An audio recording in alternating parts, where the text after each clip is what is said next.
What's going on, guys?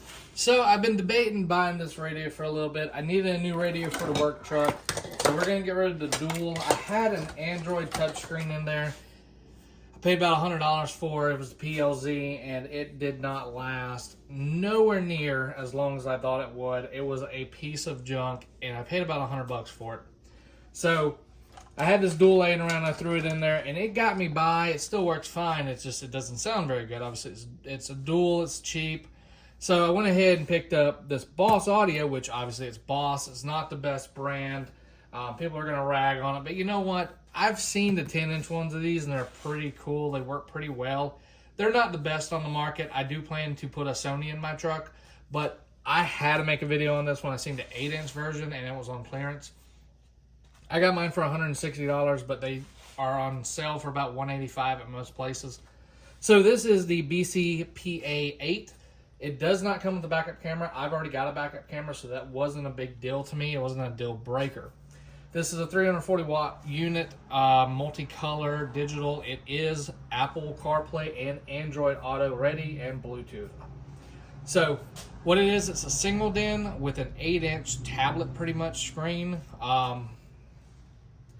Not the best and not the worst by any means. It's got the capacitive touch, so it's like a tablet. You know, it functions just like any standard Android tablet will.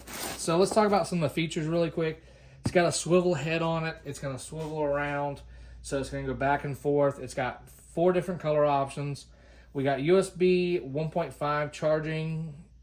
It's got port 2 for media, 4-volt front, rear, and sub pre-outs, external mic, AV input, front and rear camera inputs, a whole bunch of different features like Bluetooth, Apple CarPlay, single DIN fit, AM, FM, switchable U and EU tuner, steering wheel controls if you have the interface already, push to talk, and 85 watts by 4 channels.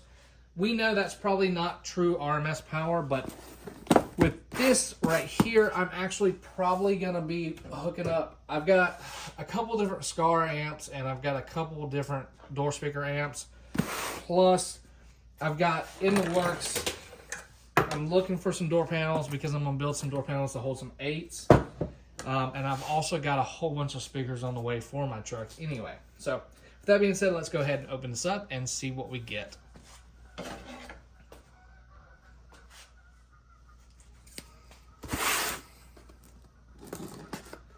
Now, like I said, I have messed with the 10-inch, and there is a 9-inch that I have not seen. The 10-inch, in my opinion, is very, very large, but works very well.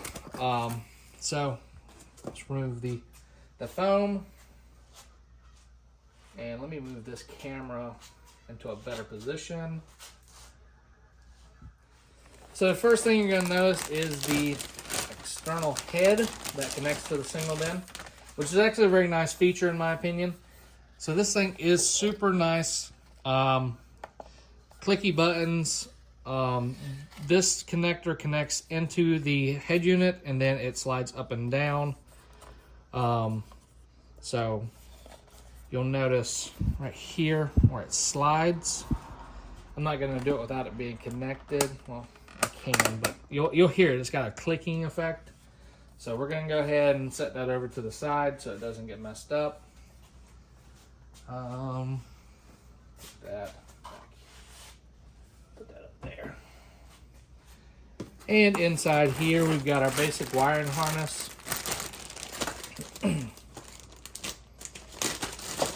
So it's got a standard wiring harness. It comes with some metal for mounting. So a couple different options for mounting.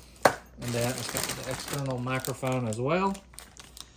I just realized I wasn't showing one camera everything. So microphone, mounting hardwares, and traditional pigtail. And we're going to have our steering wheel inputs. Now let's get down to the nitty gritty, which is the actual radio.